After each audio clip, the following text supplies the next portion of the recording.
right, everybody, here we are. Day 11. Halfway point. 11 days of 22 days talking about veteran suicide. A rough topic to discuss for 11 days. 22 plus veterans every day taking their life. That's even more rough than the conversation. That's a rough statistic. That's a horrible statistic. That's unacceptable. You know, and these aren't random people. These aren't nameless faces. These are people, sisters, brothers, mothers, fathers, moms and dads. I mean, these are our nation's heroes. These are people who went to bat for us. These are people who, when we called and said, hey, we need somebody to stand up, we need somebody to fight, we need somebody to be there where no one else wants to be, they said, send me. And they come home and they feel lost, they feel alone, they feel broken, they feel hopeless. And the only solution they see is ending it all. And that's a travesty. It's unconscionable that we have created a situation where they feel that way. Talking with somebody today about that. We were talking about these videos and talking about how hard it is. In all honesty, it's tough to talk about this every day. It has had an effect on my mood and my mental health a little bit, just to be so focused on the topic for so long, but I'm not giving up. It needs to be talked about. We need to make it not taboo. We need to push ourselves past what we feel is comfortable and make this an in-your-face conversation that can't be avoided anymore, because 22 plus a day, how can we keep overlooking that? How can we keep ignoring that? That's one person every hour almost. And some days it's more. You know? And again, these are our nation's heroes, our warriors. They are in the position they are in because they volunteered on our behalf. These are people who did what they did for you and me. And now, in return, all I'm asking is we put a little effort into being there for them. So what are we doing? We're talking about it. We're talking about it when it's not easy to talk about.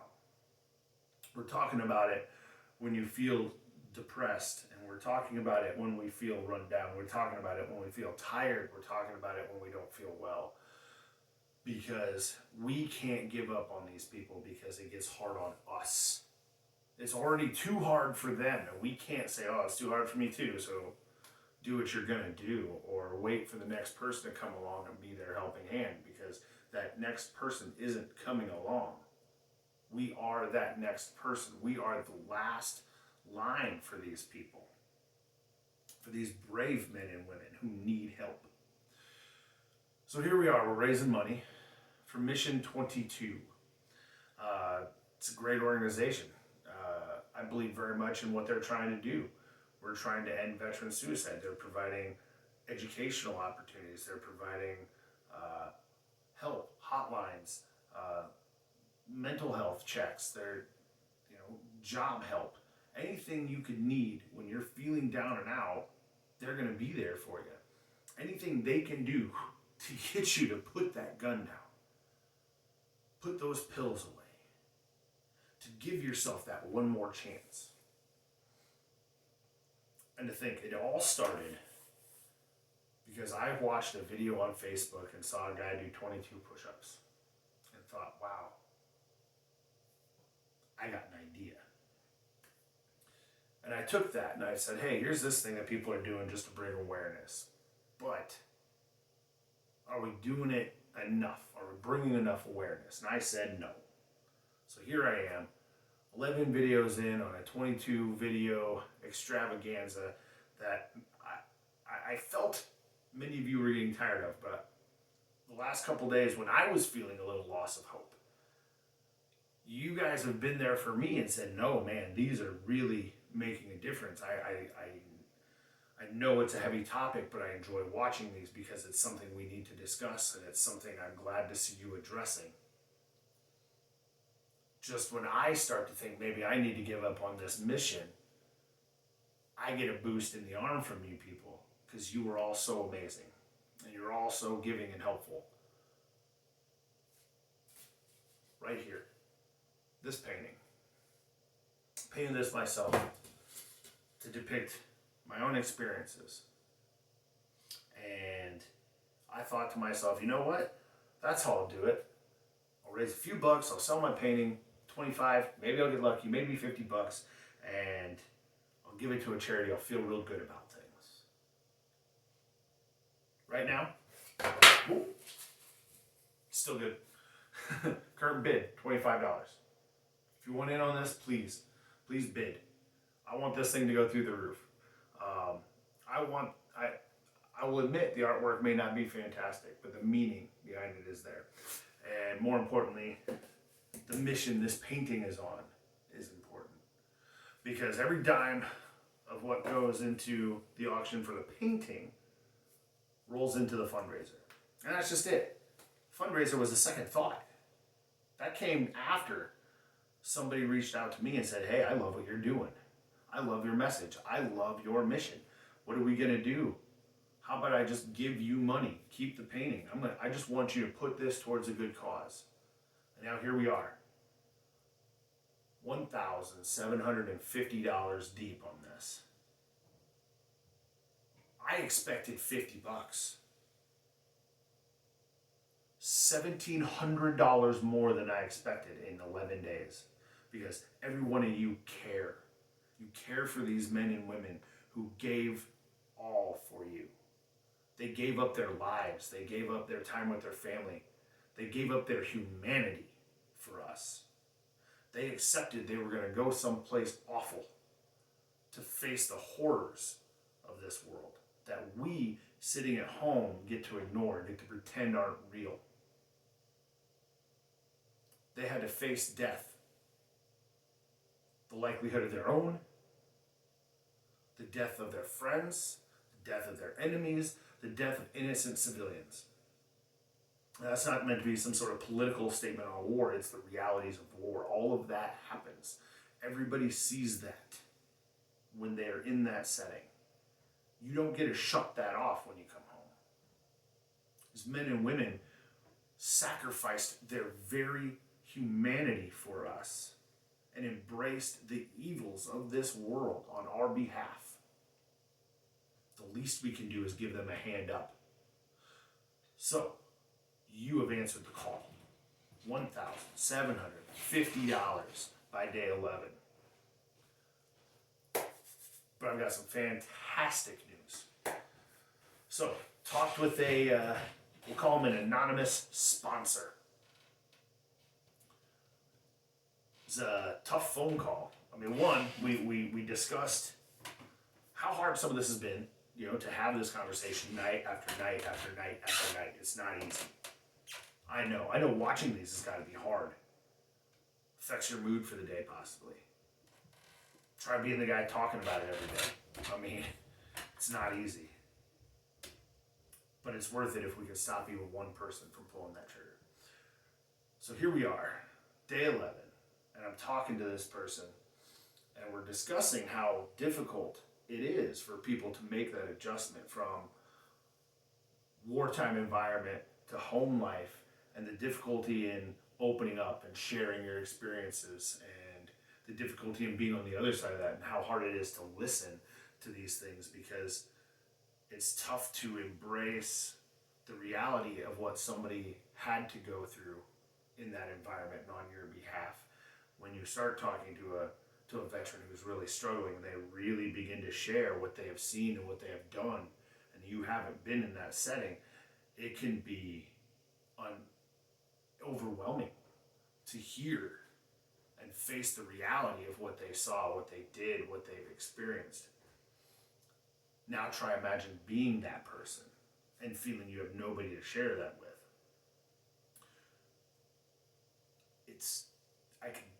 understand where that depth of despair and helplessness comes from. That feeling you can't share your problems with somebody because they'll judge you, they'll look at you different, they'll think you're weak, you'll think you're weak, and any of the other ways we try to convince ourselves that somebody won't be able to understand. So this is the conversation I'm having with this person, and they're so touched by the videos, and that touches me. Because I do give a lot of myself to these. May not always seem like it. You know, sometimes I ramble. Sometimes it seems rather off the cuff because that's how I do things. But they take a lot out of me. I mean, this is not an easy topic to talk about. I've been on multiple sides of this thing. I have friends who have taken their lives. I have a buddy I was on deployment with who ended his life, and I question what I should have done every day. I myself have had dark, terrible thoughts. So continuing to have these conversations day after day are emotionally taxing, but it's worth every second. If one person listens, if one person stops, if one person gives of themselves to help somebody else, then it's all worth it. And this individual has stepped up in a big way. So from this point forward, from right now, when you're watching this video, till the end of my 22 days, this individual has made the offer that they will match every donation dollar for dollar up to $1,000. I mean, this is not a company. This is not some unknown organization. This is an individual. This is an individual person willing to give of themselves, who is offered to match dollar for dollar up to $1,000. We're at $1,750 right now. That means if we hit another 1,000 and we match that other 1,000, $3,750. When I thought I was going to get $50. So that's our goal now. Let's tap this person out. Let's max out that offer. I know we can do it. Share this with absolutely everybody. I know I'm putting a lot on you guys. I'm asking a lot. Not just financially, you know, hey, I want you to talk to somebody. I want you to listen to somebody. I want you to openly engage in solving this problem. And now I'm asking you to do one more thing. And that's, don't just hit the like button. Don't just scroll past this video. He's talking again. Let's get this out there. Share it with people who aren't seeing it. Everybody I know has already seen them. So I need your help in spreading the word. I need this to go big because we need to make a difference nationally. Not just 10 Facebook friends, 20 Facebook friends, 50 Facebook friends. I need the nation to stand up and say, enough is enough. We're making a difference. We're helping these people. And we have that ability. We have people who are willing to give that much right now. Dollar for dollar. From now till the end of this. Please, let's max that fella out. That's what I want. All right. So,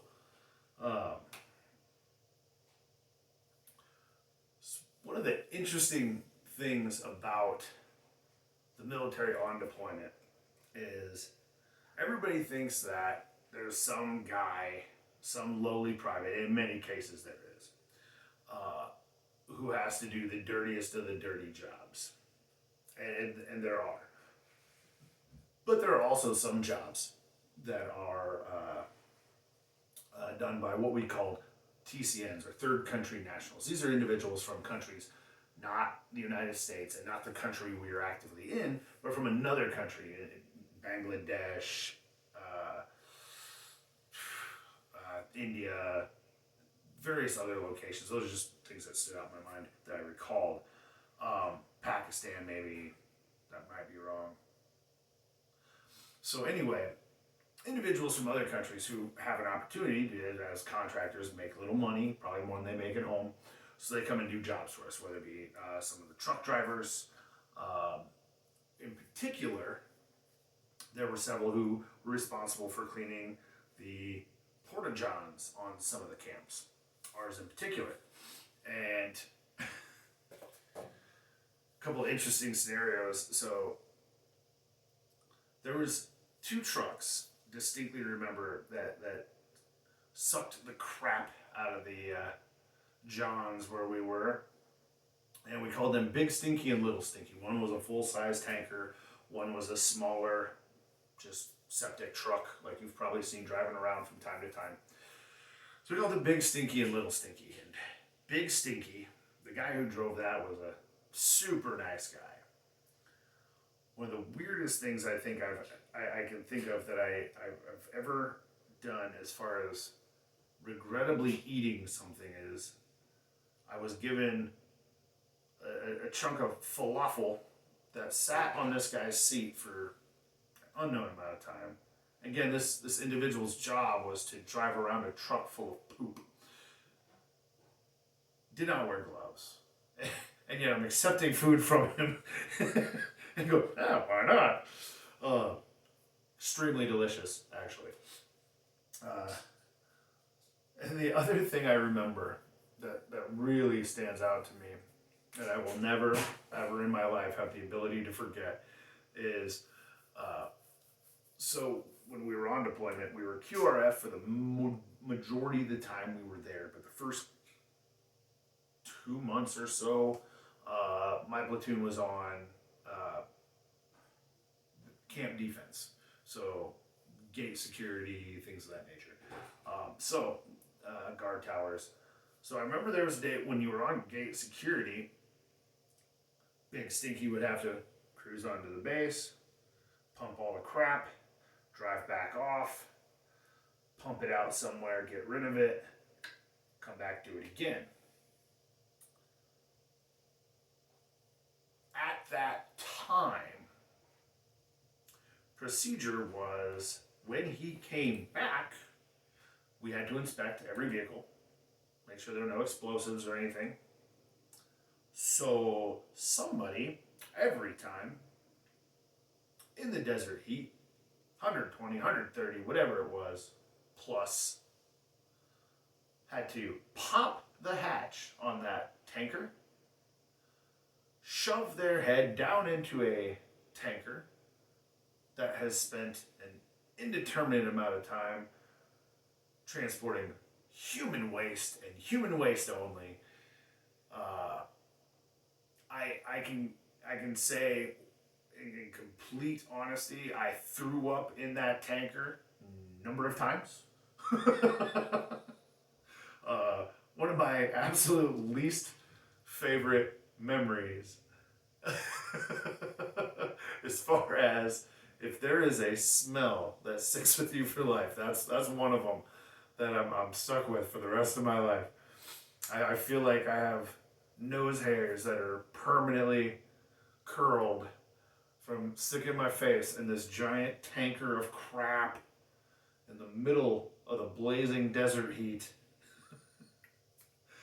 Until we came up with a better method, which I will not share right now. I don't know enough about current statuses of things and just operational security kind of thing. I'll keep that one to myself. But we came up with a much better method that ended up with me not having to stick my face in the tanker of crap on a daily basis until we transitioned into QRF, which is a quick reaction force. Essentially, we patrolled and almost like a police force. Like if something happened, we reacted to it. Roadside bombs, hijackings, etc. In a pair of Humvees, hence. That was me. So, anyway, that's a fairly tame memory. That's nothing. That's nothing compared to what a lot of people are coming home with. It's not just memories. It's maybe they're missing a limb. Maybe they're suffered traumatic brain damage from explosions. Maybe they're burnt. Maybe their family are gone. Maybe they lost friends. Maybe they lost their humanity. Any number of things. And that's just the start of the list. They're struggling. Let's help them out. Let's make a difference.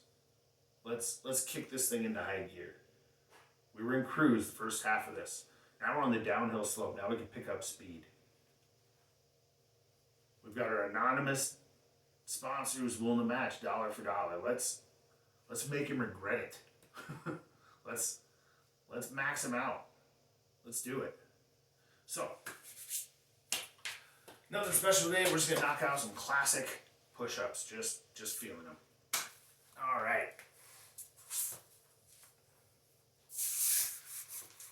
Oh. Old man syndrome here.